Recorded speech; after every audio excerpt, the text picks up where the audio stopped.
It's what millions of people do every year, yet millions of people fail to stick with them. We're, of course, talking about New Year's resolutions. And Dr. Josh Claypo joins us to explain how we can succeed at these annual challenges. Thanks for joining us. It's my pleasure. This is a situation that so many people have gone through, if not once, 50 times. Why is it that it's so hard for people to stick with resolutions?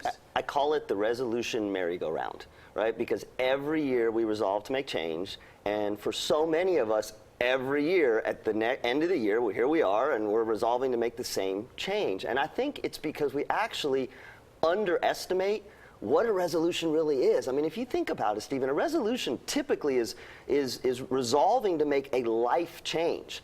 And so for a lot of people, the idea is great, but they have no game plan. There's no action plan. There's no way to get there, and they're just trying to be inspired to make a life change with no roadmap for making that change. So why isn't it just simply being committed and sticking with it? Why doesn't that work like people think it will? Well, that's one ingredient. The problem is, if you don't know what it is that you're sticking with, then you don't know how much motivation, you don't know what inspiration you need to have. So really the biggest, probably most important thing you can do is turn your resolution into something actionable. So if you think about it, a lot of us think we want to be healthier in the new year, we want to have better jobs, we want to save more money.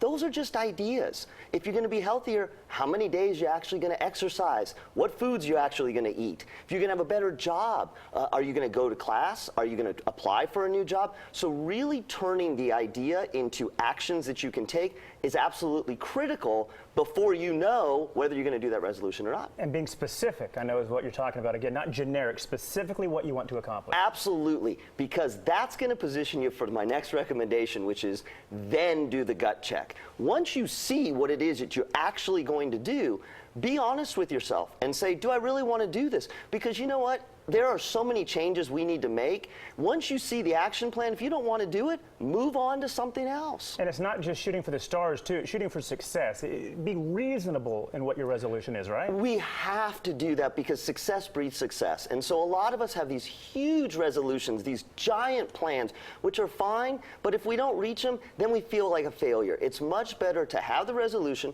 make it reachable, make it specific, achieve it, and then move forward. You do that, and you're not going to be on that merry-go-round. Oh, fantastic advice. Thank you, sir. Be Sure. specific, do a gut check, Yes. and don't shoot for the stars, shoot for success. Absolutely, Reasonable Steve. expectations. Thank you, sir. My pleasure, All right, Steve. back over to you.